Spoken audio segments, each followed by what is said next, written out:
to a Zoom meeting that is being held by the Trump campaign. We really appreciate Tim's help and the president's help through the Trump campaign of doing the Zoom meeting and giving our candidates a chance to speak to an audience.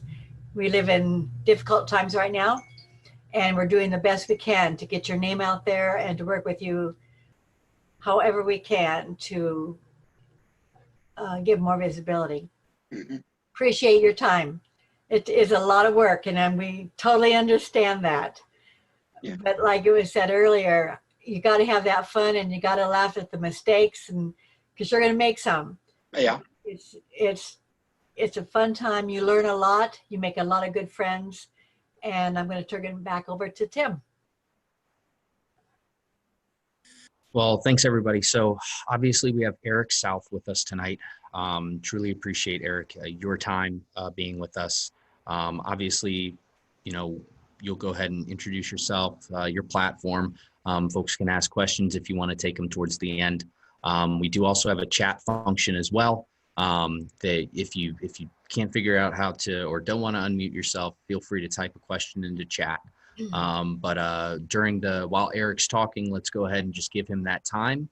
And then once we open it up for questions, we'll be able to. So without further ado, Eric. Yes, thank you. And I do want to thank the Trump campaign and the Polk County Republican Party for this opportunity. My name is Eric S. South, and I am a candidate for Iowa House District 40, City of Urbandale. The reason I'm running is because I think it's time that Iowa got back to basics. Defend the nuclear family, protect the unborn, individual accountability, and personal responsibility. Those are the hallmarks of what made Iowa great. That's what got us where we are, and that's what we need to focus on to get us where we can be in the future. Now, what do I mean by defend the nuclear family? In my opinion, the nuclear family is one man, one woman, children, and or pets if desired. This is not the plan that man put in place, this is the plan that God put in place. And the core of the Iowa values is the family. The beginning of society is the family. My second one is defend the unborn or protect the unborn. Iowa, as you know, is working on the Right to Life Amendment. If elected, fully intend to support that all the way through to see it that it is made law. If we cannot protect the most vulnerable among us, then how can we protect any of us? Individual accountability. A lot of people are looking for someone to help them get where they need to be. And if they don't get there, a lot of times they're blaming someone else. And from my observations, a lot of the times, unfortunately, that has to do with education. My son just graduated from Urbandale High a couple of years ago. And I can say that a lot of the programs I saw him going through did not equip him to be a successful adult, a successful husband, a successful father. And I think we need to refocus our education on preparing young people to be contributing members of society, to teach them how to think, not what to think. And personal or individual accountability. During this COVID-19 crisis, we have been looking towards the government to tell us what's right, what's wrong, what we should and shouldn't do. And while, yes, we do need to protect each other, and yes, the Bible does say that we are to be our brother's keeper, we also need to know what is right for our own family. And with bringing up the COVID-19, I am thankful that we have had Governor Reynolds and her leadership. She has been steadfast through all of this. And I cannot imagine going through this with anyone other than Governor Reynolds. May not always agree with her decision, but the way she's handled it, in my opinion, has been above reproach. And I had intended most of my time this evening to be question and answer, finding out what's on your mind. So that's my opening remarks with that. I'll be happy to answer any and all questions you have. So Connie had a question to start off with, and that was, what's your position on education, and do you want to increase spending, maybe put some more money into it, that sort of thing? Education, I think teachers should be treated like soldiers and paid like businessmen. With that being said, I also think we need a better bang for our buck. Once upon a time, Iowa education was the plumb line by which most of the rest of the country was measured. Can we say that so much anymore? Not really. So while I do believe that we need to support education and put a large portion of our state budget towards education, we also need to get a better quality of education for the money we spend. And I don't blame the teachers. They do the best they can with the materials they've got. But it's time to address education and, again, get back to basics: reading, writing, arithmetic. Any other questions on that, or any follow-up questions? I'm going to follow up with my own question. And I've asked this of every candidate. A teacher approached me. We had coffee. She asked to have coffee. And in her classroom, the discipline was so bad. She asked the administration for help. The administration would not give her help. They said, just do the best you can and say, we understand. Kids are let out, the kids that are not interrupting are let out of the classroom, while the child that is interrupting the rest of the class is left in the classroom. I think we lack discipline for our children in the classroom, where our kids can't learn anymore. And I just want to know your position on that. Oh, you're absolutely right. My son is a special needs student, and there were a lot of times where other students would act up and he wouldn't get the one-on-one attention that he needed at times. And as far as undisciplined children or unruly children, I suffered from bullying when I was a kid. My son suffered from bullying when he was in school. And I would not be opposed to legislation that says that children that are habitually troublemakers or are bullied or are bullies, then maybe we need to start looking at the parents and holding the parents accountable, maybe even putting child bullying under the child neglect and child abuse, where the parents start getting held accountable for children that absolutely refuse to follow direction. And I will follow up with that. In the last 50 or 60 years, we've driven God out of the school, the square, and the home. But the one place the Bible is endorsed is in prison. Maybe if we put God back in the school and square and the home, we wouldn't need so many Bibles in prison, because we wouldn't have so many people in prison. And the discipline issues that we've been discussing wouldn't be such a problem. In the 1950s, the worst thing most teachers had to worry about was gum under the seats and talking in the classroom. So we talk about discipline. The Bible is full of absolutes. And if we started teaching there is an absolute right and an absolute wrong, and there are absolute consequences, then I believe that a lot of the discipline problems that we face in our schools, whether it's unruly children or as we see all these mass shootings, I believe a lot of that would be taken care of. And to the opposite end of that, or in addition to that, with school resource officers, the latest numbers I heard that nationwide there are somewhere between 30 and 40,000 American servicemen, veterans, homeless. Why don't we offer them an opportunity to defend the next generation? I'm sorry, this is a subject I'm very passionate about. We need to do more for the veterans, and we need to do more for our next generation, because if they aren't taken care of, what do we have for a nation to look forward to? Thank you. And I am sorry. No, it's okay. Thank you. Any other questions? Eric, Dick was asking what the boundaries of your district are, and does it include Grimes? No, the district boundaries for District 40 are basically Interstate 8035 to the north, to Hickman Road to the south, 142nd Street to the west, to Merle Hay Road to the east. So I basically have that rectangle there.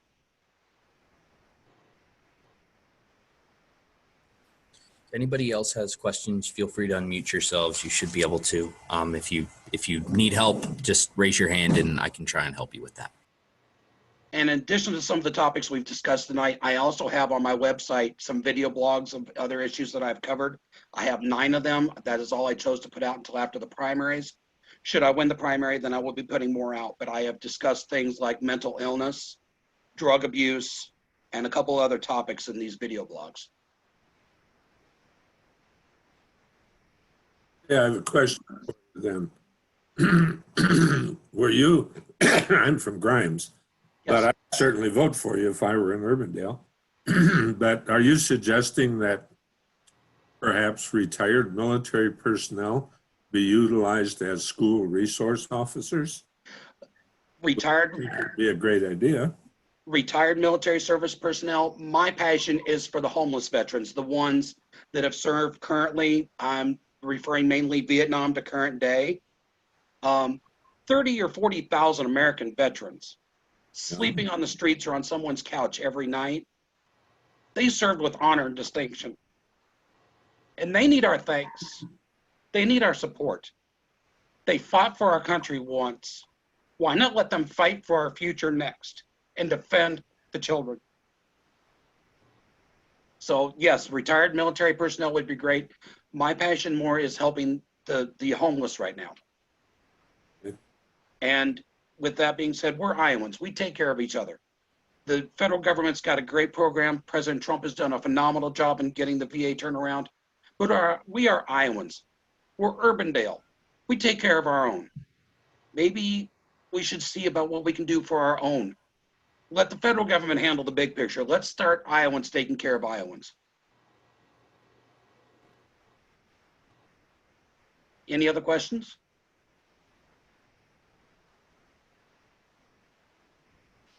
If anybody's having trouble unmuting their mic, you can just hold down the space bar and it'll unmute you momentarily while you ask your question. So it's open mic.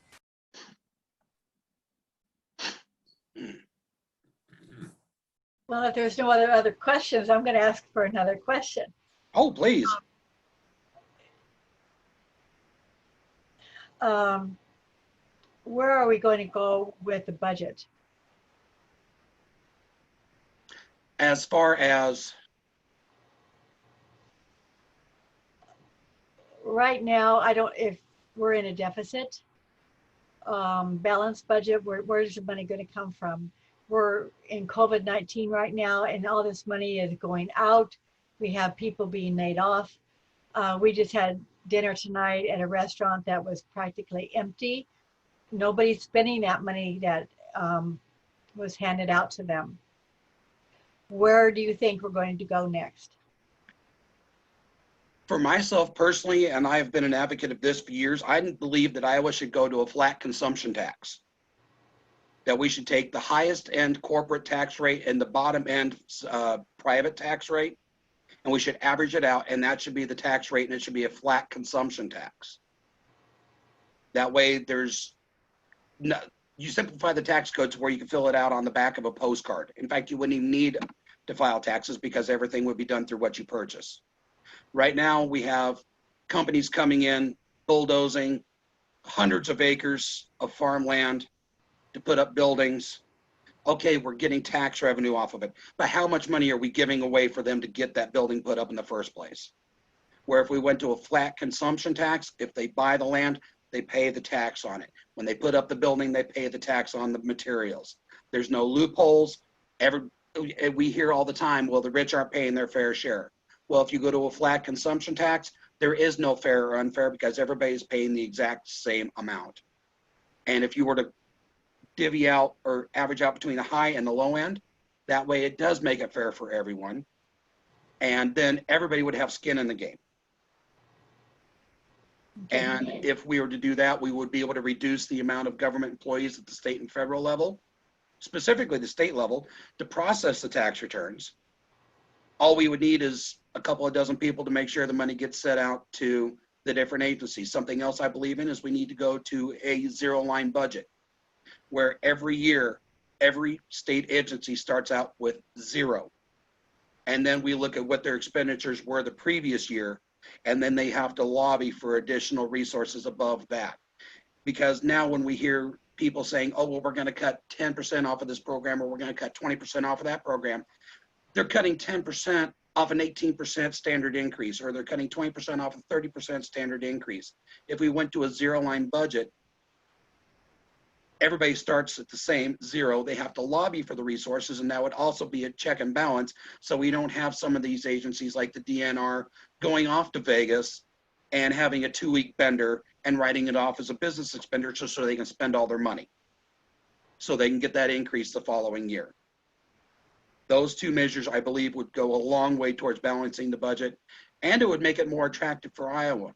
It'd make it more attractive for people to come to Iowa, because if they knew what they were going to be spending when they got here, and they wouldn't have to worry about, okay, well, if I buy a $250,000 house, am I going to be in a certain tax bracket? Or if I make $750,000, am I going to be in a certain tax bracket? When they walk in the door, everything but essentials, food, everything else is at, say, a hypothetical 12% consumption tax. They know when they walk in the door, they buy a $100,000 car, they're going to pay 12% consumption tax to the state, and that's it. So I believe there are different measures like that. No one part of that will solve the problem, but if you add them together, I believe that it would get us towards the goal. Plus, I think Iowa needs to pass a balanced budget amendment. Okay, thank you. You're I have a welcome. question for you. I have a question for you. There's a fallacy in government agency budgeting. Is this: they get an annual budget, and we did this for years in the military service too. Near the end of the year, if you haven't spent all of the money in your budget, you have a definite incentive to waste money, to use it all up, so you don't get a reduction of your allowed budget next year. Right. It forces inefficiency and wasteful spending, and I did it with a guilty conscience, but I was ordered to. And so you book training programs, you book trips, you do all kinds of stuff to make sure you use up all the money. Now, there's got to be a better way than saying, if you don't use it all up this year, we're going to cut you down next year. I think you need to look at the reasons and give somebody a reward for not spending it all, and saying, okay, look at your program and let's fund it properly, not abundantly. Right, and that's why I believe going to a zero-line budget would be one of the best ways to do it. That way they would have to justify all their expenditures, and if a month before the budget year ends, they go to Vegas for 2 weeks for training, well, they've got to be able to justify that 2-week trip. And if they can't, well, then they don't get their increase. But if you went to a zero-line budget and then made them lobby for the money, that would reduce overlap. That would reduce the binge spending at the end of the year, as you referred to. And it would help money go to the programs that really need it. Education, mental health, health and human services in general. And I also believe that if we were to look at these agencies and see what kind of overlap there is, and reduce that overlap, so we have one agency doing one thing instead of 3 agencies doing a piece of each doing a piece of one thing.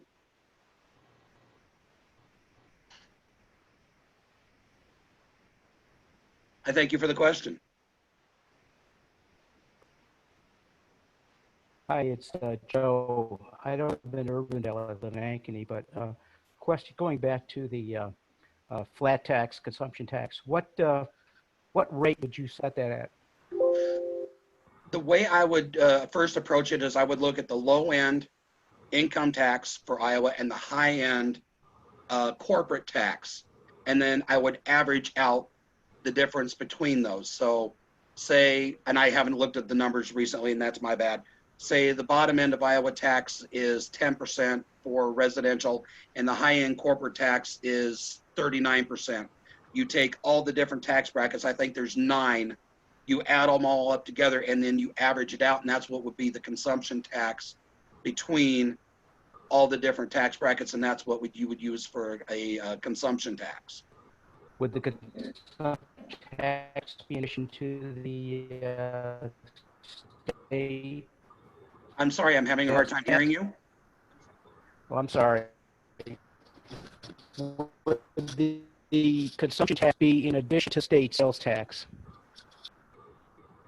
I'm sorry, I still didn't get that. It would the consumption tax be the same as the state sales tax, correct, Joe?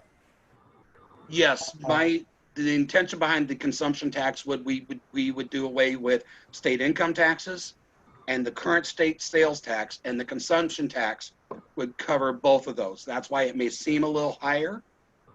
But if you got to keep all the money you earned and then only had to pay taxes on what you spent, then it would average out to where everybody is paying their quote unquote fair share, which is something you hear so much about. Well, certain tax brackets or certain income levels aren't paying their fair share.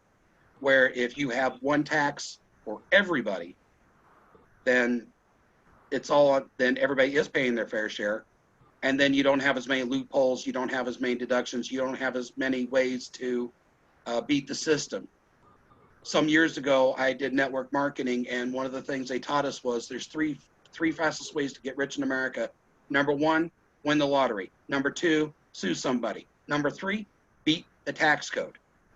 So let's make the tax code fair for everybody so they can get ahead. And somebody mentioned earlier, or Connie mentioned earlier, about a lot of people suffering financially because of this COVID-19.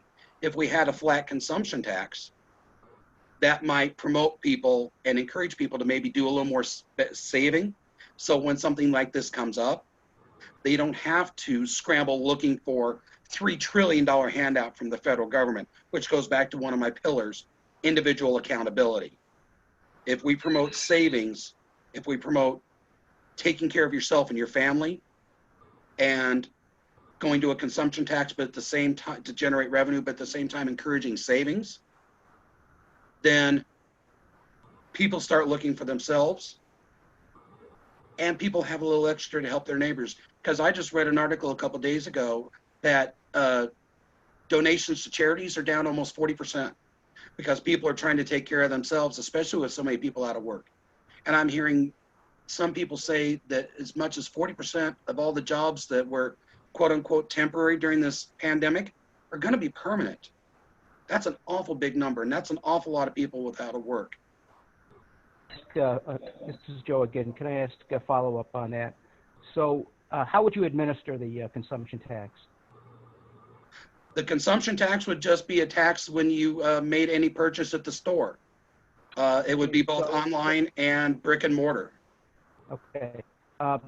So should there be an income limit for people that are less fortunate than maybe you or I, that they would be paying basically that consumption tax on everything that they make because they spend everything they make? No, the way that would work is that if we had a tax where everybody was paying the same amount, then we would have more to be able to help out some of these programs to help those people. And as I said, if you have a consumption tax, and as you just said, all those people basically spend everything they make, that would encourage them to maybe not spend every dime they make, whether it be through SNAP or through cash money, and it would encourage them to maybe hold a little back.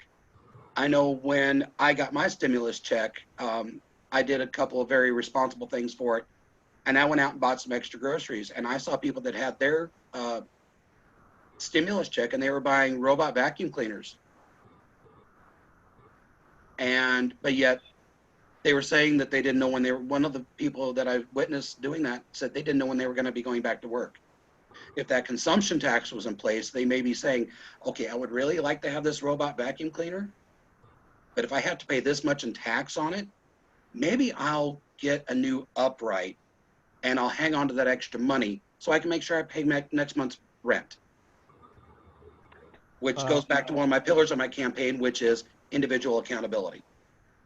Well, I think you're going to have a tough time defending that stance in the general election if you win the primary. That's going to be a tough one to defend. There's a lot of people out there that don't have the ability to make those types of decisions. And I'm a fiscal conservative Republican, and I just think you're going to have a real issue with that.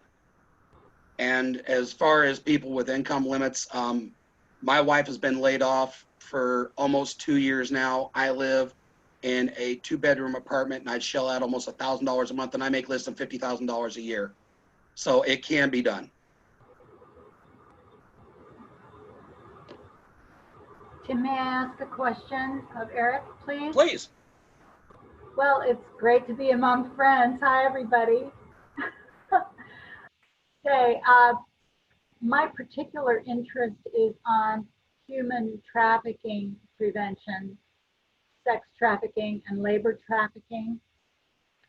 Back 20 years ago, when the U.S. Attorney for Iowa Task Force was formed with Maggie Tinsman and myself and representatives from law enforcement, education, the faith community, and health and human services, we've been going and working hard on reducing trafficking through Iowa.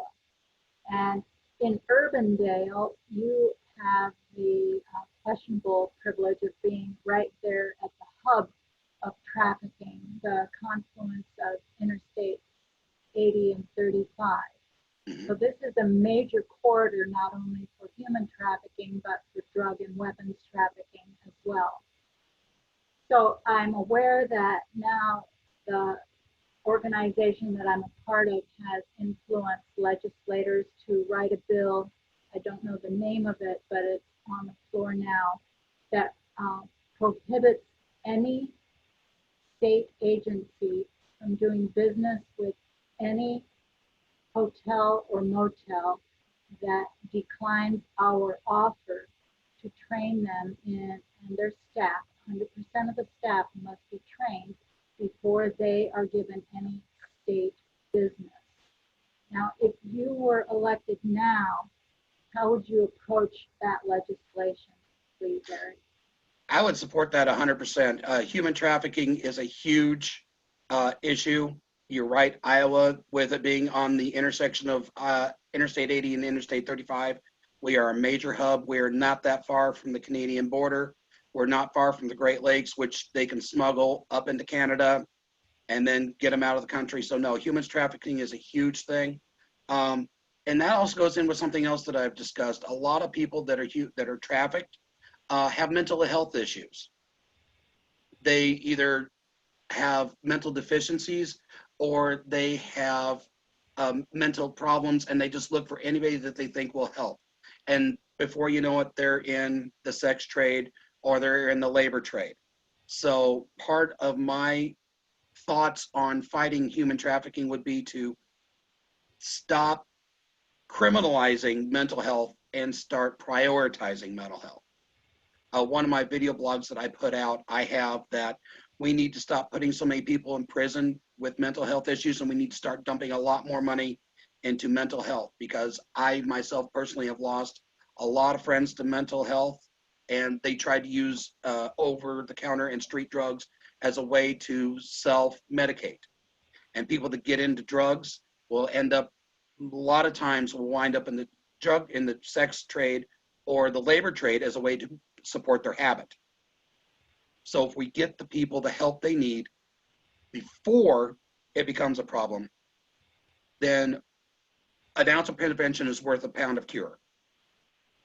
And if we can take care of the drugs, if we can take care of the mental health, then people are better equipped, again, individual accountability, to help themselves to recognize the dangers of sex trafficking and the people that are participating in it, and be in a better place to be able to defend themselves.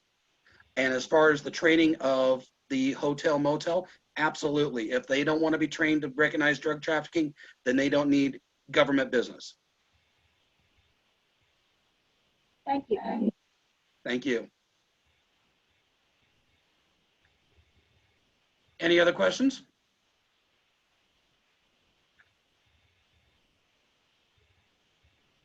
I don't see any, so I guess we'll go ahead and wrap it up.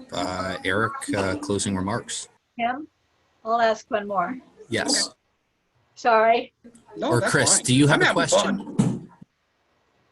Is somebody else on there? I think Chris has a question. Yeah, let me see. Yeah, Go ahead. okay. And my name is Elaine, and Chris is my husband. Eric, I'm interested. You've been mentioning about your pillars. Could you just briefly, like, tell us what that is? Oh, my pillars, that's right. You weren't on when I first did that. The 4 pillars of my campaign are: number 1, protect the nuclear family. 1 man, woman, kids, pets, if desired. That's God's design, not man's design. That's pillar 1. Pillar 2 is defend the unborn.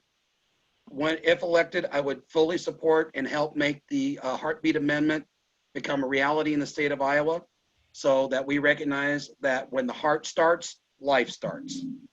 My 3rd pillar is individual accountability. Help people be responsible for themselves. Give them the tools to succeed and not be so reliant on the government or other agencies to help them. Personal accountability is the last one. Teach them to take care of their family, and help their community at the same time. Those are the 4 pillars of my campaign. Do you have any Thank you. questions about any of those? No, they sound pretty good. Okay, thank you. And Connie, you had a question. Yes, I was talking to a young farmer yesterday. I inherited my father's farm. It's not a large farm, but in talking with this young man, he's approximately 35 years old. He said this year it's going to cost him more to put the crops in the field than it is his return. They are killing their pigs, killing their chickens. My niece works at the landfill. They're bringing semi-loads of chickens in there every single day and dumping them because they can't afford, farmers cannot afford to feed them. What do you see? Iowa is an agricultural state. What do you see any kind of benefits for the farmer, the small family farmer? Okay, please rephrase but your question. I think I know where you're going, but before I give an answer, I want to make sure I understand what you're actually asking. Do you see any legislation to help the family farmer, not the corporate farms, but when you're a family farm and you have 500 pigs, I know that sounds like a lot to say you're a family farmer, but it isn't. And you have to kill them all and dump them in 100 in a line, and you're taking a semi of chickens into the landfill. Is there any kind of subsidy? And I am not for government involvement at all, but I do think that the family farms need help. One thing I think that would help the family farm is if we were to put new legislation in place to rein in the corporate farms. The business that I work in currently, I have a chance to talk to a lot of people in the food production industry. And from what I've heard, that for an average farm to succeed these days, they have to have a minimum of 10,000 acres. That's not a family farm, that's a corporate farm. So I think one of the things that would help the corporate farmer or the family farmer is to put limits on how big a corporate farm can get.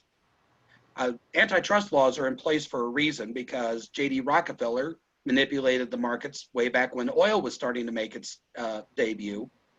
And he manipulated the markets to where he was able to sell everything cheaper because he was able to drive everybody else out of business. I don't see a lot of difference between what's going on now with the corporate farms and the battle with the family farms. As far as legislation to help the family farms, I think there needs to be, again, I don't agree with subsidies. Subsidies is just, when it was first introduced, it was a good idea, but unfortunately it's become a dirty word, kind of like regulations. But I do think there needs to be a safety net in place for farmers above crop insurance, because the farming market, simply because of the nature of the business, is so unpredictable. Yes, we do need to have something in place to help them. And one other thing I think that would help is if we were to take a serious look at the way banks encourage farmers to operate. I work with a young man whose father just sold his farm 2 years ago. And there were times when the tax consultant or the banker would say, hey, you know, You're looking at a large tax load this year. Why don't you go buy a new combine? But then they're in debt, and when something like this happens, all of a sudden they've got a note that they can't pay. So I think that another thing would, again, addressing the tax code to give the family farmers a break. If the family farmer can afford to go out and buy a new combine, then let's have them pay the consumption tax on it. But let's not tax them at everything else along the way, including inheritance or death tax. So I believe that would be the best way to help the family farmer, is to give them the tools to be able to compete fairly with the big corporate farms and rein in the corporate farms at the same time. Eric, you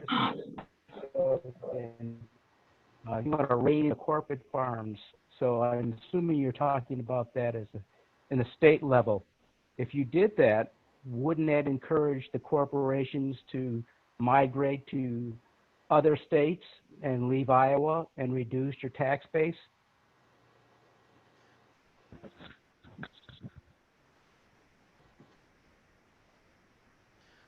I believe that if we do what is right for Iowans, the money will come. You've heard me mention the Bible several times throughout this evening. My principles and everything that I believe in and everything that I would vote for stems from the Bible. And there's one passage in scripture that says, seek ye first the kingdom of God and his righteousness, and all of these things shall be added unto you. If we start chasing taxes and tax revenue, then in my opinion, we become indentured servants to those corporations. And I'm sorry, but I'm bought with a price no person, no corporation can afford. I'm bought with the blood of Jesus Christ, and I plan to vote to bring him glory and to seek his kingdom and advance all of Iowa into the basic principles that made this state and this nation what it is. So no, I don't fear losing taxes. How about jobs? I'm sorry? How about losing jobs? Again, the jobs will come, but I cannot condone putting people at risk or letting corporations run Iowa. When corporations fear the government, it's society. When the government fears corporations, it's tyranny.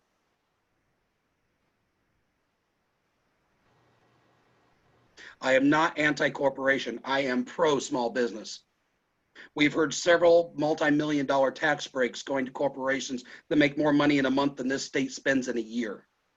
I'd rather see that money go to 1,000 small businesses than one large business that should be paying for the privilege of coming to Iowa, because we got some of the best people in the country.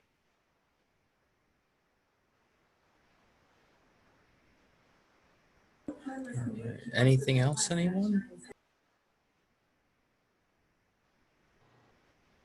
And I do apologize to anyone, and Joe, you especially, if I sound like I'm coming off a bit strong, but I am very passionate about these issues. And I do not believe that chasing profits and sacrificing people is the way to advance Iowa to what we can be. Eric, I admire your faith, and I understand what you're saying, but I think you're being a little unrealistic in the 21st century. You're going to have a tough time getting elected in the general election, buddy. Sorry. That may be, but you know, I would rather lose for being who I am than win lying.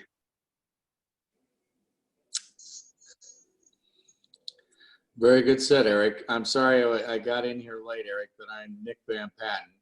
And it's good. What part I heard there, a little bit I did. You said something great about businesses. I am a small businessman, and you are right.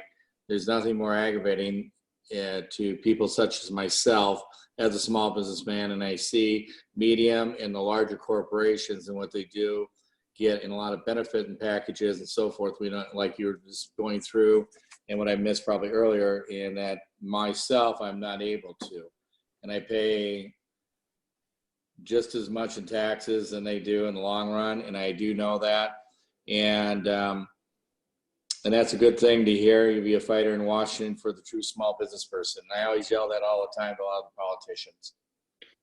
I said, I wouldn't be in Washington, I'd be here in Iowa, but you know, there's still there's been a couple of decisions made with the larger corporations that I question whether it's going to be the best for Iowa in the long run.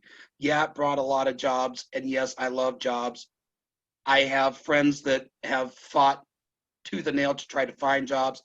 We know all these jobs are leaving because of the COVID-19, as I discussed earlier, and I'm not sure if you were able to hear, but some articles No. that as much as 40% of all business or all jobs that were temporary are now going to be gone permanently.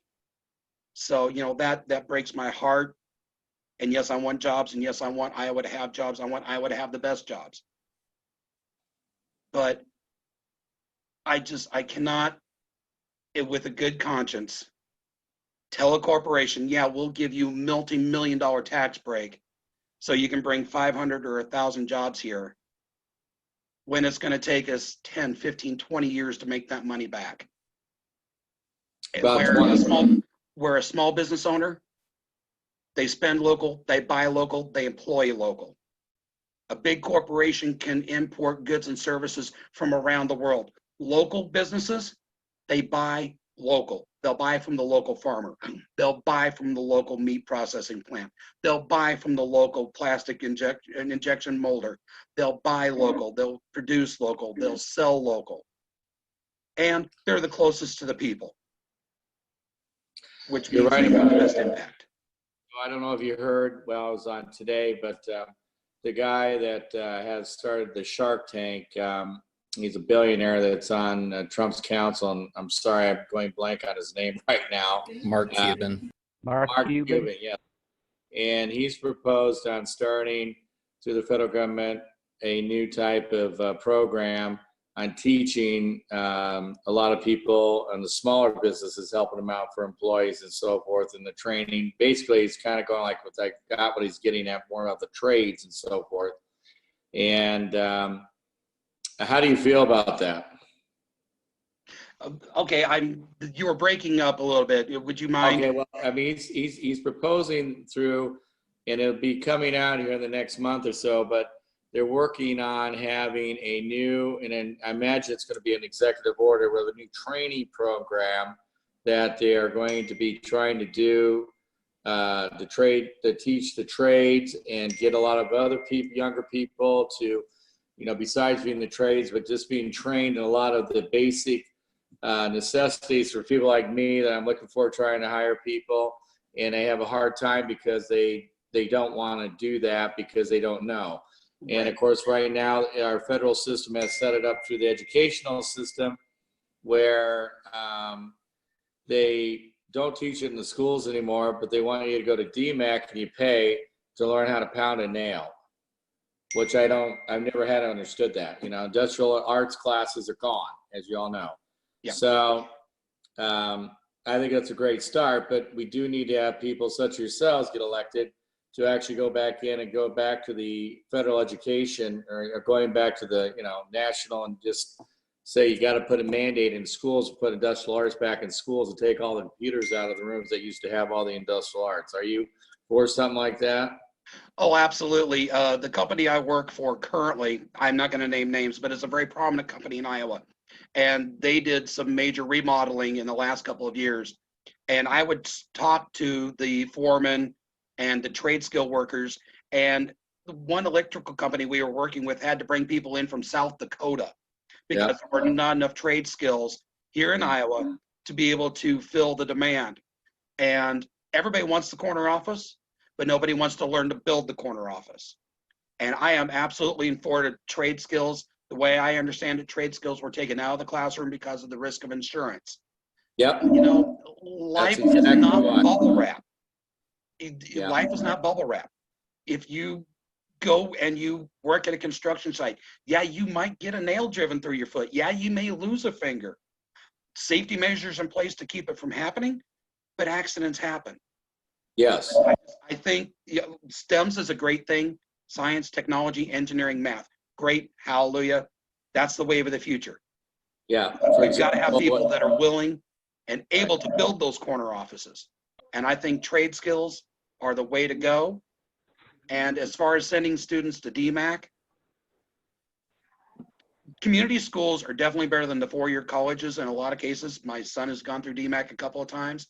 I absolutely agree that trade schools and community schools are the way to go. But yeah, you weren't on when I was talking about education, but we need to start teaching people what they need to survive straight out of high school, like they did back in the 50s, 60s, 70s, even when I graduated, Right. I was supposed to graduate in the 90s.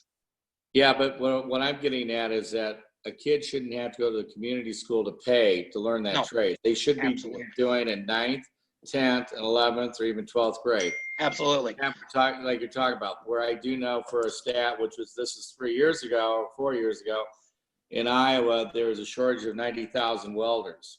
Yep. 90,000 welders. So, it's more now in the state of Iowa, but no young person wants to do that because they don't know, because they never even had an idea. We're in 9th grade, we all learned how to do arc welding. Matter of fact, I know more women knew how to arc weld better than the guys. Yeah. They made a beautiful bead. Yeah. And I grew up in Des Moines. I grew up on the northeast side of Des Moines. Yeah. I was in school, Central Campus. The old tech building was still in place. Yeah.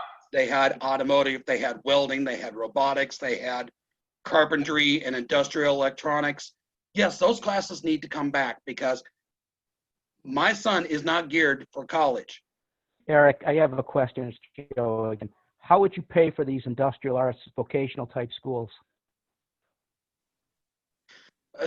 It would be through an incentive to retrain people that have lost jobs in other fields. We already currently have programs in place to help retrain people whose jobs have been phased out either through automation or sometimes they're even have to retrain because of a work-related injury and they're not able to do their original profession. So it's not so much paying for these, it would just be expanding it. And that again would come from education. I never had a chance or never took the opportunity to say, but I believe is up to 40% of the state budget should be focused on education. That's not just K through 12, but that would be vocational and job training as well, and job retraining through Iowa Workforce Development. And I also believe that there's a So lot you're of saying, excuse me, so you're saying you would cut other programs to pay for the vocational industrial arts training? No, I believe there would be a way to balance everything out. You see, my ideas are not cut and dry individual programs. Everything that I have recommended tonight is a larger piece of the puzzle that as each piece is implemented, there is more money to go around. So you implement the flat consumption tax. You get people off drugs, you get people out of prisons, you get people into work and being productive. You get people with mental health issues, get them trained up, get them medicated or get them helped so they can become productive members of society. As these people become productive members of society, they start paying into taxes. Well, the more they pay into taxes, the more money there is to go around to pay for education.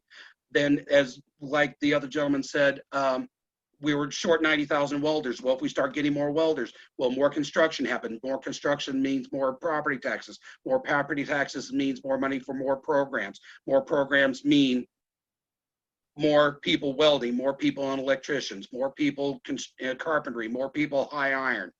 Each piece that I've said tonight is part of a puzzle that when it all fits together, you see that all Iowans prosper.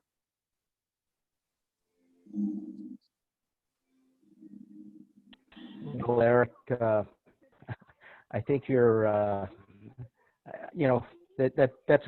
that's a great way of looking at things, but I don't think it's really realistic. The full puzzle has to be explained, and I don't know how you're going to do that in a general election. You're going to have to disincentivize folks that are at the lower economic stratus. And how are you going to do that? How do you mean de-incentivize? How are my? Well, yeah, I'm sorry. I didn't mean it to sound like that. You want to incentivize people to take less from society, so that they start to contribute more to society. But they're in such a low position now. I don't think they can do that. And how are you going to deal with that? Well, has to do with motivation. I mean, why do people think that they can't do any better? Now, we'll go with your example. Why? How are you going to give them an opportunity to do better? Well, I'll use my own example. I'll use myself as an example. I'm a high school dropout that has never set foot in a college classroom. I spent 10 plus years working in restaurants, making minimum wage, working next to illegal immigrants that were sending $1,000 a week or $1,000 a month or more back home to their families. Now I support a family of 3 on less than $50,000 a year. Why? Because I chose to make a better life. No one gave me a hand up. I didn't have anybody to give me a hand out. But I just decided that whatever I had was better than wherever I went was better than where I was. And if that story helps somebody else get motivated, that's great. And these programs are designed to take people that are struggling. These programs are designed to entice people that, are flipping burgers and say, okay, guess what? I'm good with my hands. Maybe I can become a welder, but I don't want to go pay $9,000 a year to a community college and then not have a guarantee that I'm going to be able to find a welding job when I'm done. Where if we have these programs to retrain people, we make the money back because it's a little in and a lot out. An ounce of prevention is always worth a pound of cure. That's a very good point, Eric. Hey, I know we're getting our time zone here for the hour about up here, but I want to ask for. Go ahead, Connie. I don't think you need to go to a trade school. When I was in high school, we had welding in high school. Yeah. It was something that was taught. We had shop class where we learned to do things. Right. I don't think you need to go to a trade school. I think it needs to be taught in high school. Right, and I did misspeak there because I did say that, when I was in high school, Tech or Central Campus had those schools classes In Lincoln, available. North, And that's something I think that we do need to reintroduce. And I agree with that, Eric. Okay, well, we're kind of getting off track here, but is there any other questions we have for Eric here? Because we're getting close to the famous getting 7:30 hour here. One last question for Eric, and then we'll let you finish up, Eric, with your last closing, and then I want something to say too, but go ahead. Okay, well, I do want to thank everybody for their questions tonight. It's been enjoyable. Competition brings out the best in people. And with your questions, it has helped solidify what I believe and why I believe it. You've heard where I stand on the issues. Yes, they may sound idealistic, and yes, they may sound even radical in some points. But don't forget, our founding fathers were called radicals. The Union was called radicals. Abraham Lincoln was called a radical for trying to hold the Republic together. John F. Kennedy was called a radical. Ronald Reagan was called a radical. Radical does not mean the end of everything. A radical simply means they are passionate beyond common sense. And I believe that everything that I have put forth is obtainable. Maybe not in one session, maybe not in 2.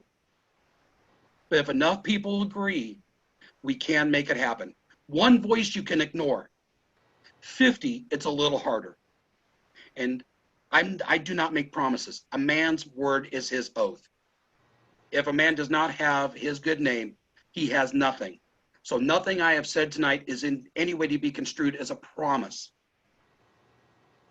These are my ideas and my passions about how to make Iowa greater than it ever has been. And if you agree with this, then I ask that you vote for me, and I ask that you get your friends and family to pay attention, to view my website, my Twitter, Instagram, to watch my video blogs. And if they agree with me, then vote for me. And I thank you for your time. I thank you for your questions.